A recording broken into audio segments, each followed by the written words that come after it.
હમણાં તો એક બેને એના ઘરવાળાને કીધું હો, ઈ કે સાંભળો, ઈ કે આ મોબાઈલ કામ નથી કરતો, નવો લાવી દ્યો. ઈ કે હું કીધું? ઈ કે આ મોબાઈલ કાંઈ કામ નથી કરતો, કાંઈ કામ નથી કરતો, ડબલું થઈ ગયું, નવો લાવી દ્યો. તેને ઘરવાળો કે કામ તો તુંય નથી કરતી. જયામાં દાંત નો કાઢ્યા બેનોએ.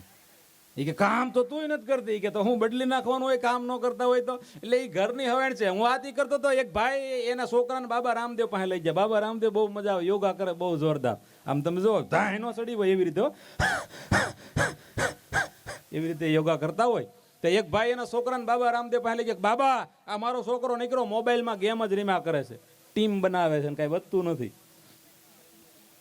પણ ગેમની વાત આવી એટલે કહી દઉં, અત્યારે ઘણા બહેનો ઘણા ભાઈઓ અમને ફરિયાદ કરતા હોય કે કમલેશભાઈ છોકરાને એવું કહેજો એ મોબાઈલમાંથી ઊંચો નથી આવતો, તમે કલાકાર છો તમારું માનશે.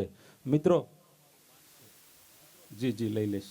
મને એક શામજી બાપુના પ્રસંગની ફરમાઈશ છે ભાઈ, એટલા માટે જ અહીંયા આવ્યા છે.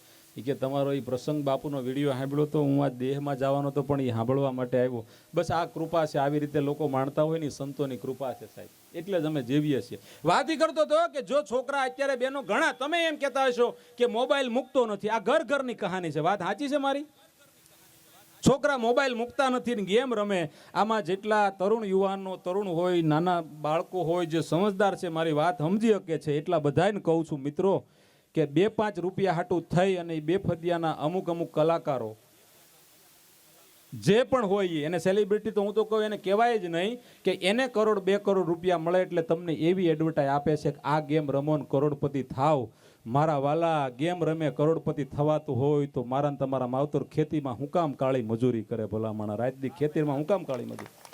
એમ જો ગેમ રમે કરોડપતિ થવાતું હોય મહેનત કરો. ગેમ આ જંગલી રમી પે આવો મહારાજનો ટકો થઈ જાય. હા, જંગલી રમી પે આવવાના મહારાજ, એકેય ન મહારાજ કોઈ નથી. એટલે એમ કઈ ગેમ રમવાથી કરોડપતિ થવાતું હોય તો આપણા માવતર સાહેબ વિચાર કરો, હળ હાંકીને સાહેબ ધરતી ખેડીને એમ રાતથી લોહી પરસેવો પાડીને મહેનત ન કરે. એટલે એ ભાઈ છોકરાને બાબા રામદેવ પાસે લઈ ગયા. વાત સમજો જ મજા આવશે. એ કે બાબા રામદેવ કે શું છે? એ કે બાબા આ મારો છોકરો છે ને 8-8 કલાક ગેમ રમે, 8-8 કલાક મોબાઈલ મૂકતો નથી. બાબા કે ચા 8-8 કલાક ગેમ ખેલતા હે? તો બાબાએ કીધું બેટા તો 8 કલાક મોબાઈલમાં ગેમ રમે છે ને, હું તને ગેરંટી આપું છું 2 કલાક યોગા કર, તું ગેમ રમવાનું ભૂલી જાયશ. છોકરાએ કીધું બાબા તમે ખાલી 1 કલાક ગેમ રમો, હું ગેરંટી આપું છું.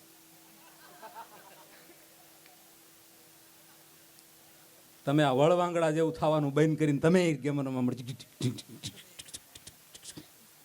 આમાં મજા જ એવી આવે છે. મારે તમને કંઈક આમ નવી વાત, તમે ખાલી 1 કલાક ગેમ રમો, તમે યોગા ભૂલી જાઓ. યોગા ગજબ છે. હું ભાઈ ઘરે એકવાર હતો ને ત્યાં અમારે અહીંયા સોસાયટીમાં યોગ શિક્ષક આવ્યા કે તમે કલાકાર છો ને તમે યોગા કરો તો બીજા કરે. મેં ખબર થાક્યા પાક્યા, એવું ન હોય કે યોગ શેનથી શરીર સારું રહે. એટલે મારી પાસે આવ્યા ત્યાં સોસાયટીમાં બધા વડીલોને ભેગા લીધા કે હાલો આ કલાકાર આવે છે, આ છોકરોને યોગ કરો. તો 7-8 વડીલો તમને કોઈ બેસી ગયા, હું બેસી ગયો, આમ લાઈન થઈ મારી વાહે આપણા ગામડાના વડીલો બેઠા હાટા કે હું આ કરાવવાનો છે હવારમાં. મેં કીધું યોગા કરાવે કે એમાં શું કરવાનું? મેં કીધું શ્વાસ લેવાનો. એ કે પણ એ તો શાંતિથી લેવા દે તો ઘણું છે. મેં કીધું નહીં, અહીંયા યોગા કરવાના. તે મને આમ આગળની લાઈનમાં બેહાડ્યો કે જો આ કલાકાર યોગા કરે તો તમારે બધાને યોગા કરવા જોઈએ. તે હા મેં યોગ ગુરુ હતા ને યોગા કરાવતા હતા કે ઊંડો શ્વાસ લઈને છોડો, ઊંડો શ્વાસ લઈને છોડો. 7 વાર મેં શ્વાસ લીધો ને મને આમ જબો ભીનો લાગવા મળ્યો. મેં કીધું આ યોગ ગુરુ આમ જુઓ, આમ ભીનું લાગે. મને કે યોગની તાકાત છે, જુઓ કચરો બહાર નીકળે. પછી તો મને એને ઓલી આપ ધામ કરે ને કપાલ ભરતી શું કે એ પાછું સ્પીડમાં કરે, એવું સ્પીડમાં કરો.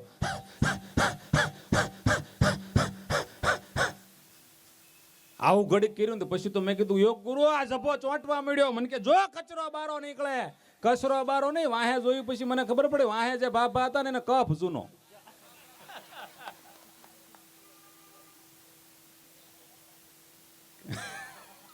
કેવા હાલ ભાઈ ગોટો લઈ જાય મજા. માહે એને જૂનો કપ નહીં જૂનો માલ નીકળ્યો. કરતા હોય છો કે જો યોગા કરવા જોઈએ, શરીર માટે સારા જ છે હો. એક દાદાને તે હું થયું ને એ ટીવી જોઈને આવ્યા ને બાબા રામદેવના યોગા, ટીવી જોઈને પછી એને નક્કી કર્યું કે હવે આપણે યોગા કરવા છે. પણ જો વહુ ને એના ઘરેથી માડી બે રહોડામાં હતા, એને એમ થયું કે અત્યારે આ ગઢે ગઢ પણ યોગા કરાય ને તો આ મને યોગા કરવા નહીં દે.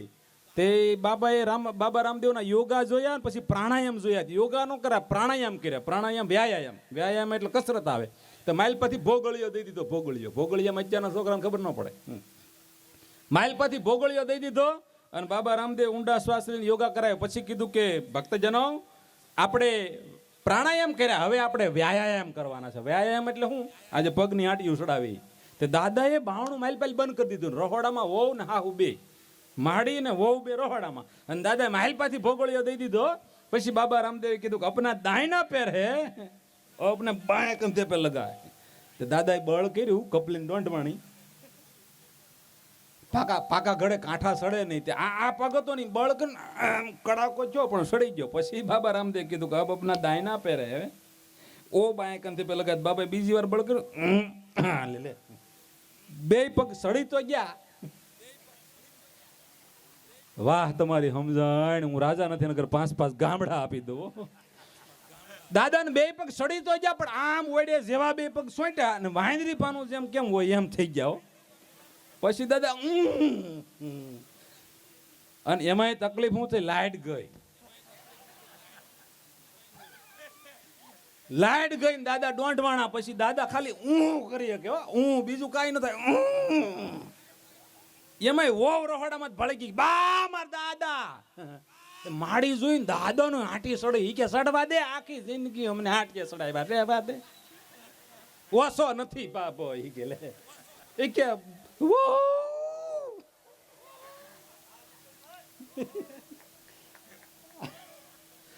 વાહ લે, તમને કઈક નવું આપો. આમ દાદાને વહુ સિવાય કાંઈ ન થાય, આમ જ હાટી સડે કે બા કે નથી જાવું, બે સાની મને તો દાદા ગોટો વળી ગયા છે. 70 વર્ષથી આખા ઘરને ગોટો વાળ્યો, 70 વર્ષથી ગોટો વાળ્યો, મને કોઈ દી હક લેવા દીધું. એટલે કહું છું કે જે અમુક વર્ષે ન અમુક ઉંમરે ન થાય, જે સમય સારું લાગતું હોય લાગે. આ 5 વર્ષના દીકરા દીકરીઓ જો અહીંથી આમ આટા મારે તોફાન કરે કેટલું સારું લાગે. હું કામ ઈ બાળક છે, 55 વર્ષના કોઈક ભાઈ ગલટિયા મળતા હોય, હે સાવલી કેવું લાગે વિચાર કરો. આમ કદાચ 60 વર્ષના આગળ આવીને આમથી આમ ફુગા લઈને રમતા હોય, કેવું લાગે? ન લાગે. જે ઉંમરે સારું લાગતું હોય સારું લાગે. હા, એક બેને એના ઘરવાળાને કીધું તમને મારી કાંઈ પડી નથી, હું તમારી હાટું હાવ તૂટી ગઈ, તમને મારી કાંઈ પડી નથી. ઓલા ભાઈ કે ગાંડી એવું કાંઈ હોય, મને કાંઈ તારી પડી ન હોય એવું હોય? એ કે આમ જો આ મોબાઈલ છે ને, આ મોબાઈલ એ મારું દિલ છે, અને એમાં ગાંડી સિમ કાર્ડ છે ને એ તું છે. તે ઓલા બેને છૂટો ધોકો માર્યો કે તમારા ફોનમાં ડબલ સિમ છે. ધ્યાન રાખજો, અત્યારે ડબલ સિમ વાળા મોબાઈલ થઈ ગયા. કારણ કે ઓલી તારક મહેતાની સિરિયલ બધા બહેનો જોતા હશે. કેટલા બહેનો તારક મહેતાની સિરિયલ જોવે? હા, લગભગ બધા. શું કામ ખબર? એ તારક મહેતાની સિરિયલમાં હાહુ નથી. હા, અને એ સિરિયલ બહુ મજા આવે, જોજો તમે. હા, હું એ સિરિયલ બહુ જોઉં, પણ આ તમને સમજાય તો સમજાય, નકર હોઈ જાયજો. એ સિરિયલ હું બહુ જોઉં, પણ હું શું કામ જોઉં ખબર? હું ઓલી અય્યરની ને બબીતાની જોડી જોઉં ને તો હું રાજી બહુ થાવ. હા, સમજાય. આ જો અમારા વગાડવા વાળા એટલા દાંત કાઢે ને એ સફળતા કહેવાય અમારા પ્રોગ્રામની. નકર આ લોકો તો બધું મોઢે થઈ ગયું હોય. એટલે એ સિરિયલ બહુ સારી છે તારક મહેતાની. બેનો એમાં બેનો છે ને, બેનો એ બધી દયા છે, બાકી પુરુષ બીજું કાંઈ હોય જ નહીં. આ બિચારી એની હાટું બાધા રાખે, માનતા કરે. ઓલો હવારમાં દી હોય છે બબીતાજી, બબીતા સામું ધ્યાન દઈને બેઠા હોય. પછી તમે જોજો દરેક સોસાયટીમાં એક આવી ટીમ હોય તારક મહેતાની. આ ખાલી ટીવીમાં છે એવું નહીં. હું તો ત્યાં સેટ ઉપર ગયેલો, બધાને મળેલો છું, બધાને જોયા મેં ત્યાં રૂબરૂ સેટે જોયો. બહુ સારી સિરિયલ છે. પણ એ એવી સિરિયલ ટીવીમાં આવે ને એવી દરેક સોસાયટીમાં પછી એક તારક મહેતાની ટીમ હોય. દરેક સોસાયટીમાં એક ચંપક કાકા હોય. 90 વર્ષના હોય તો લાકડીને ટેકે ટેકે હાલ્યા જ જતા હોય, અને જીવન એવું જ જીવવાનું, જીવા કરવાનું. પાછી દરેક સોસાયટીમાં એકાદો પોપટલાલ હોય, ક્યાંય મેળ ન આવતો હોય પણ વરાજો થઈને જ આટો મારતો હોય. હા, પછી દરેક સોસાયટીમાં એક પાછો ભીડે હોય. ગામમાં ભોજ્યોભાઈ પૂછે નહીં તોય પોતે માલિક થઈને ફરતો હોય. હા, દરેક સોસાયટીમાં એક તારક મહેતા હોય. દરેક સોસાયટીમાં પાછી એક ટપુ સેના હોય. દરેક જ્યાં જાવ, આ આપણા જ ઘરની કહાની છે. તમે જો એક ભાઈ મને કે તમે આ દેશ વિદેશ પ્રોગ્રામ, હમણાં ભાઈએ કીધું ને હું 3 દિવસ પહેલા જ કતારથી આવ્યો, કતાર કન્ટ્રી. હા, અને આમ તમને જો અહીંયા તમે આટલા ધ્યાનથી અહીંયા આપણે સાંભળી, તમને કલાકારો બધા ગમે ત્યારે સાંભળવા ત્યારે સાંભળવા મળે. મોબાઈલમાંથી વાત જુદી છે, પણ રૂબરૂ સાંભળવા એ આખી વાત જુદી છે. એ લોકો અહીંયા એવી રીતે સાંભળે કે 15 દિના ભૂખ્યા હોય ને કોઈક એને ભાણું આપે તો કેવી મજા આવે, એવી રીતે આમ કલાકારોને સાંભળતા હોય. એમાં જ્યાં મજા ક્યાં આવી ખબર તમને કહું? ત્યાં બે પ્રકારના લોકો રહે છે. ગુલાબ જાંબુ જેવાય રહી છે, રસગુલ્લા જેવાય રહી છે. હા, એટલે હું હલવાણો યાર, એમાં મારી જેવા જ્યાં લાગતા હતા ને ચોકલેટીમાં અમુકને હવાર સમજા. અમારે એક દાણું પ્રોગ્રામ હતો, દાણું, એ વાત પછી તમને કહું. દાણું તે વન મેન શો હતો. વન મેનમાં તો ખબર પડે ને, વન મેન એટલે કોઈ ન હોય, હું હોય, સાઉન્ડ વાળા, પાણીનો બાટલો, 3 જણા હોય, અને વધીને કેમેરા વાળા. હા, વન મેન શો એને કહેવાય. વધીને એ લોકો તો ઓલું પહેરીને બેઠા હોય. તે 2.5 કલાક હું બોલ્યો હતો. આપણે ભાવનગર બાજુ ના હતા, એક માડી મારી પાસે આવ્યા, પ્રોગ્રામ પૂરો થયો, મજા આવી, બધાને દાંત બહુ કાઢવા, હવાઈ કરાવી. 2.5 કલાક બોલ્યો. વન મેન શો હતો, 2.5 કલાક હું બોલ્યો. પછી માડી મારા માથા ઉપર હાથ મૂકીને રોવા મળ્યા. બટા બહુ સારું બોલસ, પણ બહુ નહીં બોલવાનું હો ગગા. મેં કીધું બા હું છું 2.5 કલાક બોલ્યો. કે તું 2.5 કલાક બોલ્યો ને તે મને રોવાઈ ગયું. મેં કીધું હું 2.5 કલાક બોલ્યો એમાં તમને શું કામ રોવાઈ ગયું? એ કે અમારે ભેંનો પાડો 2 કલાક ગાય કર્યો મરી ગયો તો. લે હવે હું કેવું, વખાણ કર્યા કે એમને. એ અમુક જગ્યાએ હલવાઈ જાય આપણે. એટલે એવું થોડું છે જરૂરી કે બધી જગ્યાએ તમને કહું મજા જ આવે. આ તમે જો બેનો બેઠા, તમને કહું એકવાર તો તમને એકવાર નહીં, એક યાદ જ છે. ઘણી વાર તમને તમારા ઘરવાળા એવું કીધું છે, એની હાટું તમે તૂટી જાવ તો હું એકવાર તો એવું કીધું જ છે. હું ખબર તું હા બુદ્ધિ વગર નહીં તો કીધું જ હશે. તમારે એને એમ કહેવાનું હા હું બુદ્ધિ વગરની. તો મને ભણવા માટે હાથમાં ગજરો લઈને ઘોડે ચડીને 500 જણાને લઈને તમે આવ્યા, તો તમે કેવા વીરો મારવા જગ. આ બધું ઝગમગ ઝગમગ શરૂઆતમાં જ થાય હો. હા, પછી કાંઈ નહીં. હમણાં એક મારા મિત્ર પ્રિતેશભાઈ કરીને લંડન રહે, મને કે કમલેશભાઈ અમારા લંડનમાં કે બાયું સિગરેટ પીવે, દારૂ પીવે, ગાંજો પીવે, અફીણ પીવે, ચરસ પીવે. મેં કીધું અમારા અહીં ખાલી લોહી પીવે, બીજું બધું કાંઈ ન પીવે. એક સોસાયટીમાં એક બેન એના ઘરવાળાને કીધું સાંભળો પતિદેવ, કે શું છે કે મારે 4 વ્હીલ શીખવી, 4 વ્હીલ. એને ઘરવાળો કે ઈ રેવા દે, એ ધંધો ન કર. નહીં, તમને કીધું ને મારે 4 વ્હીલ શીખવી. કે કાંઈ વાંધો નહીં, 4 વ્હીલ શીખવાનું કીધું. આ કે શીખવાડી. એ કે મારે સોસાયટીના કોમન પ્લોટમાં શીખવી. તેને ઘરવાળો કે શીખવું હોય તો બહાર જવાય, ટેનિસ સ્કૂલમાં મોટા મેદાન. નહીં, તમને કીધું ને મારે સોસાયટીના કોમન પ્લોટમાં જ 4 વ્હીલ શીખવી, અને આપણી ઘરની 4 વ્હીલ શીખવી. તમે બાજુમાં બેસજો. હવે 3 વાર કીધું, અને 3 વાર નિયમ છે. 1 વાર 2 વાર ને 3 વાર. 3 વાર થઈ જાય પછી કાંઈ બોલાય નહીં. તમે જો ગમે ત્યાં આપણે બોલતા હોય તો 1 વાર 2 વાર 2.5 વાર 2.5 થી પછી પાછું આવે. પણ 3 વાર કીધું કે મારે શીખવાની છે, આપણી જ ગાડી શીખવાની છે, આપણા જ કોમન પ્લોટમાં શીખવાની છે. પછી ઓલા ભાઈએ કીધું કે સોસાયટીના છોકરા રમતા હોય તો કે તમે ઘેરે ઘેરે જઈને કહી આવો કે કાલે એકેય છોકરું બહાર ન નીકળવું જો. ઓલો કે ગાડી આપણી છે, ઘર આપણું છે, કોમન પ્લોટ થોડો આપણો આંગજ કહેવાય. કે ઈ જે હોય ઈ તો છોકરા રમ, એ કેને કહી દો હું 4 વ્હીલ શીખું ત્યાં હું લોકો એકેય છોકરું કોઈનું પણ બહાર કાઢે નહીં. 4 વ્હીલ હું શીખું ત્યાં સુધી એકેય છોકરું આપણી સોસાયટીનું કોમન પ્લોટમાં રમવા ન આવવું જોઈએ. ઓલો ભાઈ કંટાળો ઘીરે ઘીરે કહેવાય ગયો. 1 નંબરથી ચાલુ કર્યું, 2 નંબર. એ બેન તમારા છોકરાને કાલે ન મોકલતા કોમન પ્લોટમાં.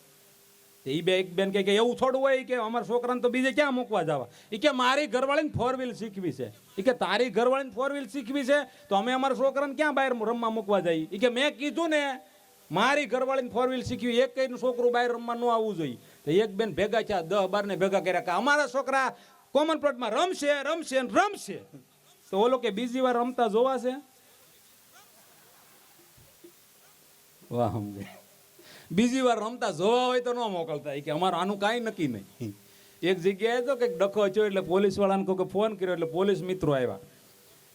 3-4 પોલીસ આવ્યા ને અડધો કલાક થઈ ગયો. તે પોલીસ સ્ટેશનમાંથી પીઆઈ સાહેબનો ફોન આવ્યો. ભાઈ શું ડખો છે ત્યાં? તો કે સાહેબ ડખો આમ જોવો તો બહુ મોટો છે. એ કે શું થયું? એ કે એક બેને એના ધણીના ટાંગા ભાંગી નાખ્યા. તો સાહેબ કે આવી કોણ માથા ભારે બાઈ? તો કે સાહેબ છે અહીંયા આ એરિયામાં છે એમ. તો કે હું થયું, ડખો હું હતો? એ કે કાંઈ નહીં સાહેબ, એ ભાઈ બહારથી ઘરમાં આવતા હતા અને બેને તાજા પોતા કર્યા હતા.